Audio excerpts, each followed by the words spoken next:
Emisioni sotëm është emisioni që do fokusohet tek mesazhet e fushatës të Partisë Demokratike, sikurse thash, këtë vit nuk kemi pasur përballje midis dy forcave kryesore politike. PS-ja ka refuzuar që të vinë në debate me PD, nga ana tjetër PD-ja ka refuzuar të vinë në debate me partitë e reja, kështu që jemi detyruar të marrim kryesisht partitë politike përballë gazetarëve. Sot janë mesazhet e fushatës së Partisë Demokratike, nesër janë mesazhet e fushatës së Partisë Socialiste. Ditën e mërkurë do të kemi një analizë me gazetarë për situatën e fushatës, ndërkohë më pas ditën e njëjtë është Sali Berisha me ekipin e tij për të prezantuar prezantimin përfundimtar me një panel gazetarësh, ndërsa ditën e premte Edi Rama me ekipin e tij për të prezantuar programin me një panel gazetarësh. Emisioni sotëm do të jetë thashë mesazhet e fushatës Partisë Demokratike me një panel prej 2 përfaqësuesish të PD-s dhe 2 përfaqësues Shtypit. Kam Josefina Topallin, mirëmbrëma, mirë se keni ardhur.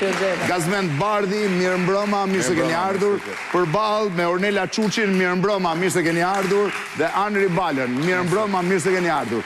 Në pjesën e dytë dhe në pjesën e tretë të emisionit, në vimin e disa portrete dhe figurave të njohura ose kryesisht të reja politike, ne kemi miksuar më shumë, kemi pasur figura të reja, do të ketë një portret përgatitur nga gazetarja Sibora Bitri për Jorida Tabakun, kandidate në listën e hapur të Partisë Demokratike në qarkun e Tiranës, deputete prej 3 mandatesh, me një karrierë në fakt të spikatur brenda parlamentit shqiptar, e cila kërkon një vend në parlament përmes listës së hapur të Partisë Demokratike në qytetin në qarkun e Tiranës. Ndërsa në pjesën e tretë, në një intervistë më të shkurtër, një kandidate e re për deputete, Silva Hasaj, për Fierin, e cila garon për Fierin, ka një intervistë me Nevila Dervishin, me njerë pra pas pjesës dytë në pjesën e tretë. Janë 2 kandidatë sot. Ndërkohë, rikthehem tek tema e sotme, tema e mesazheve të Partisë Demokratike. Bardhi, çfarë mesazhi keni?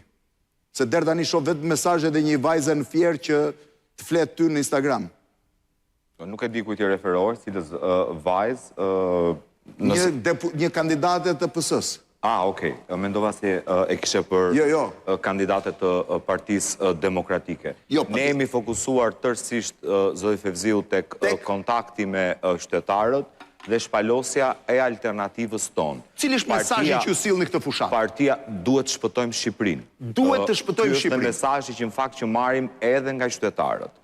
Askund ku kam shkuar nuk kam gjetur një qytetar të kënaqur, qofshin këta socialist apo demokrat, secili prej tyre më ka thënë që kur nuk kanë qenë më keq se sa që janë sot që flasim. Dhe mesazhi kyç që ne kemi shpërndarë është që po, e keqja e ka një emër, është Edi Rama, duhet bëhemi gjithë bashkë për t'i dhënë mundësi. Bardhi, po nëse ju s'keni gjetur asnjë qytetar që të keni kënaqur, atëre ose ju takoni vetëm qytetarë të pakënaqur janë kundër qeverisë, ose i keni të fituar zgjedhjet me 99%. Ky është modeli i fushatës së Edi Ramës, pra i orkestruar. Ne, zoti Fevziu, kemi zgjedhur një model tjetër fushate, ne dalim në qytet, shkojmë në fshat, hyjmë në çdo lagje dhe takojmë njerëz të paorganizuar, qytetar, derë më derë, apo në bizneset e tyre, apo në kafenet e gjithë qarkut të Fierit, dhe po të përsëris, mesazhi i pjesës dërmuese të qytetarëve të qarkut të Fierit është që nuk kanë qenë kur më keq se sa që janë sot. Dhe Shqipëria ndodhet përpara nevojës për ta shpëtuar gjithë ne bashkë.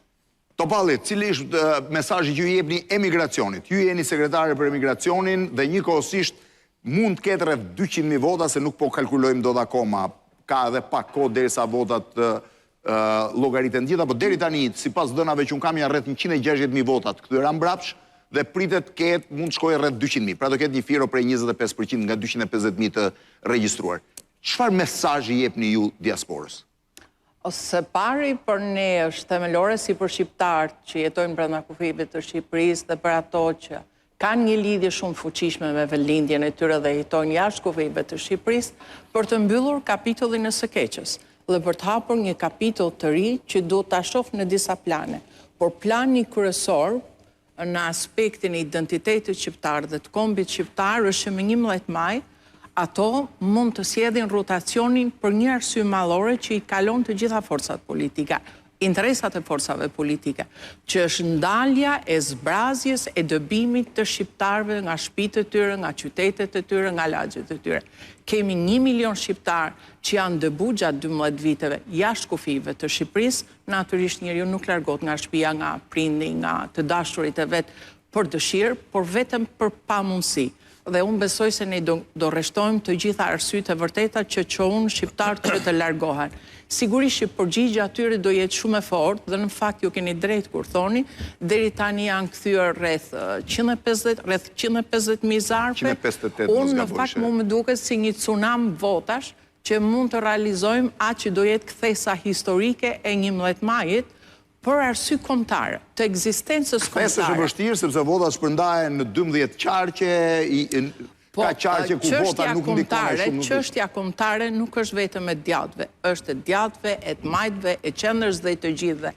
Sepse nëse ne, së bashku me diasporën, ku unë kam një besim të madh sepse është një fuqi elektorale jashtëzakonshme, është një blok i fuqishëm me një perspektivë në shikimin e së ardhmes, e lidhjes së tyre me vendlinjet dhe e lirisë dhe autonomisë që ato kanë tek vetja tyre, sepse nuk janë në presion si që është administrata shqiptare. Nëse është një emergjencë e tillë si kjo që tha zoti Bardhi dhe si kjo që thoni ju, partitë e tjera të reja që kanë dalë dhe që sipas sondazheve duket që do kenë një vend, pavarësisht se mund të jetë shumë më pak se pritshmëritë e tyre, dhe partitë tjera të djathta nuk janë bashkuar me Partinë Demokratike. Nëse do ishte një situatë e tillë emergjence, ne do kishim një koalicion të madh i cili do tentonte të rrëzonte Edi Ramën. Në 2021 ne kemi pasur një koalicion shumë më të madh se sa ky që keni ju për të rrëzuar Ramën.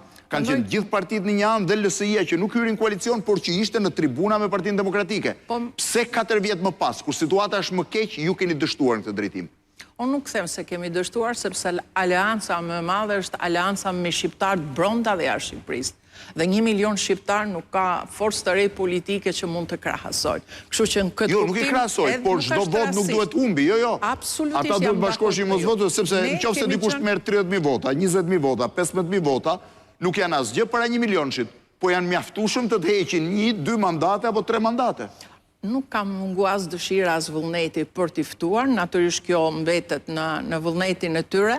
Ajo që ne shikojmë në perspektivë është, dhe ja kemi dalë me thanë të vërtetën, që nuk është vetëm rrita jona, është vedia dhe lidhja fuqishme që diaspora ka me vendlinjen e vet, dhe përgjegjësia e tyre për të vendosur përmes votës që ato kanë, duke i bërë ato në fakt një faktor të rëndësishëm përmes pjesëmarrjes politike për kapitullin e ri që do hapet. 2 vendet kryesore të regjistruara janë Italia dhe Greqia. Greqia duket se është mbrapa me kthimin e zarfeve, por Italia është në vend të parë. 91.000 votues, është një shifër fantastike dhe nuk ka qenë rasti që ne jemi përqendruar shumë, pa lënë pas Gjermaninë, Londrën, Shtetet e Bashkuara të Amerikës dhe Greqinë, ku gjithashtu janë rreth 68.000 vet. Dhe nga Italia kanë ardhur 162.000 zarfe. Dhe unë shfrytëzoj rastin në fakt për një falënderim të përzemërt, të sinqert të gjithë shqiptarëve që jetojnë jashtë kufive të Shqipërisë, sepse ato kanë harxuar kohë, se pavarësisht se kontratat kanë qenë që zarfi mi shku në shtëpi, shku me marrë zarfin në shtëpi, edhe pse nuk ka ndodhur një gjë e tillë, ato gjithsesi, edhe pse janë në punë deri vonë, kanë marrë makinën, kanë bërë kilometra të tërë dhe kanë shku te qendra më afër të DHL-s për të dorëzuar zarfin në një akt patriotizmi dhe atë dhe dashurie për cilën ne duhet të përulemi. Dhe një pyetje Bardhi dhe Joele pasaj. Bardhi, praktikisht vota e emigrantëve do jetë e ndarë. Pra ne do dim saktësisht se në çfarë përqindje emigrantët kanë votuar për secilin qark edhe në total të votës tyre.